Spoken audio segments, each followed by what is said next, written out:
Assalamualaikum warahmatullahi wabarakatuh. Selamat siang teman-teman semuanya. Kembali lagi di YouTube channel saya Henry Gumilar. Kali ini pembahasannya masih seputar lobster air tawar.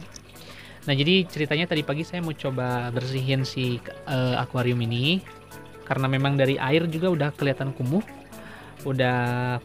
terus udah banyak lumut. Nah, rencana mau saya kuras habis, airnya keluar semuanya.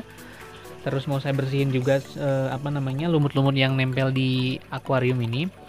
Tapi ternyata alhasil saya batal karena saya cek di dalam shelter paralon itu ada salah satu lobster yang ganti kulit atau molting. Nah, jadi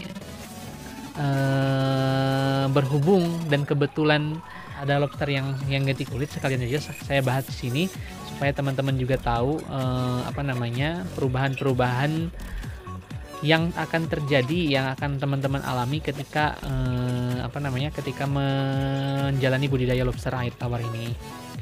Oke, jadi yang akan kita bahas di sini yaitu tentang molting atau ganti kulit. Apa itu molting? Mari kita bahas bareng-bareng ya. Oke, nah jadi yang dimaksud dengan molting itu merupakan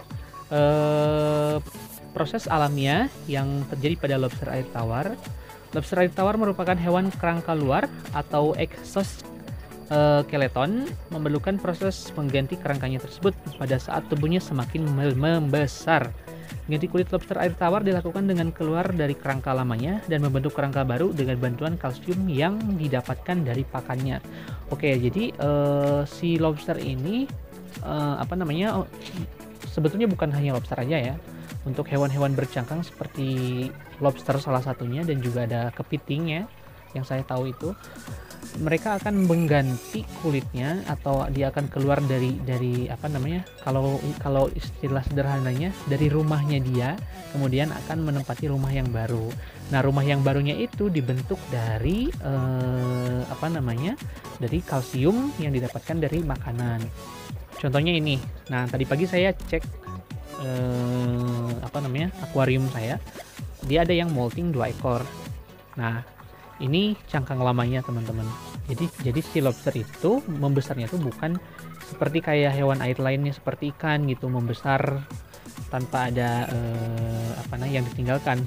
Kalau lobster dan hewan-hewan bercangkang lainnya, dia itu akan ninggalin cangkang lamanya itu di air. Nah, dia akan membuat rumah baru dengan bantuan dari kalsiumnya sendiri. Nah, untuk fase ini fase yang paling dikhawatirkan untuk budidaya, karena seringkali ketika si lobster itu molting atau ganti kulit, dia akan mengeluarkan bau amis ya dari badannya itu. Nah, kadang kala si sifat kanibalisme dari lobster lain itu bakalan timbul. Nah, makanya diminimalisirlah kita sama shelter yang mencukupi.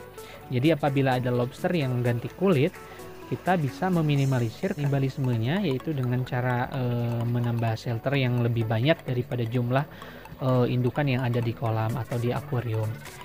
Nah, itu teman-teman. Nah, jadi teman-teman nanti kalau udah mulai budidaya, terus teman-teman nemu ada cangkang kosong seperti ini, itu bukan mati atau apa, tapi itu namanya molting atau ganti kulit ya. Nah, jadi waktu itu saya juga pernah waktu pas pertama kali mulai budidaya, saya kaget kok lobster saya hilang dalemannya. Saya pikir mati atau enggak kemana gitu, dimakan sama temennya. Ternyata pas saya kuras airnya, ada satu buah lobster yang badannya tuh masih lunak sekali. Jadi disentuh kayak gini tuh nggak keras. Oh, ternyata itu namanya molting teman-teman. Nah, gitu. Nah, molting sendiri itu biasanya terjadi untuk indukan yang sudah produktif bertelur. Biasanya itu ganti kulitnya itu 1 tahun bisa 2 kali. Nah, sedangkan untuk yang masih anakan, masih benur atau enggak burayak ya kita sebutnya, mereka biasa ganti kulit dalam waktu 10 hari sekali. Cepat sekali kan. Nah, makanya pertumbuhan si benur itu bisa dibilang lebih cepat daripada yang indukan sudah produktif bertelur gitu.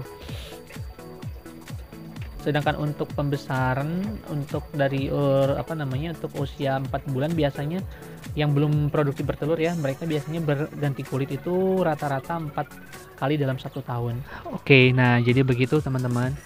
Nah sebetulnya kita nggak bisa menghilangkan sifat kanibalisme dari si lobsternya sendiri karena memang itu kayak sebuah sifat alamiah bawaan dari sananya lah ya. Bawaan dari sananya. Nah, tapi kita di sisi lain bisa meminimalisirnya itu bisa dengan cara memberikan shelter yang lebih banyak daripada jumlah yang kita budidayakan atau yang kita kalau untuk pemijahan jadi si shelternya itu harus lebih banyak daripada jumlah yang dipijakannya tersendiri. Terus selain itu juga kita bisa memberi pakan protein yang cukup, bisa dengan cacing tanah, cacing sutra, terus keong sawah juga bisa, atau enggak bekicot. Bagus banget itu bekicot untuk apa namanya untuk tambahan protein si lobsternya sendiri. Oke, jadi itu aja. Jadi teman-teman sekarang sudah tahu ya apa itu molting ya. Tadi saya sudah jelaskan. Kalau sudah tahu begitu, mari budidaya di rumah saja. Oke, jadi itu aja teman-teman untuk video kali ini. Pembahasannya saya cukupkan segitu dulu saja. Nanti kita lanjut lagi. Apabila ada pembahasan lain yang akan saya sampaikan, pasti akan saya update di channel YouTube saya. Sebelumnya mohon maaf apabila ada kesalahan, dan tolong jangan lupa like, comment, and subscribe video ini biar saya semangat berbagi tips dan pengalaman kepada teman-teman semuanya. Selamat siang. Assalamualaikum warahmatullahi wabarakatuh.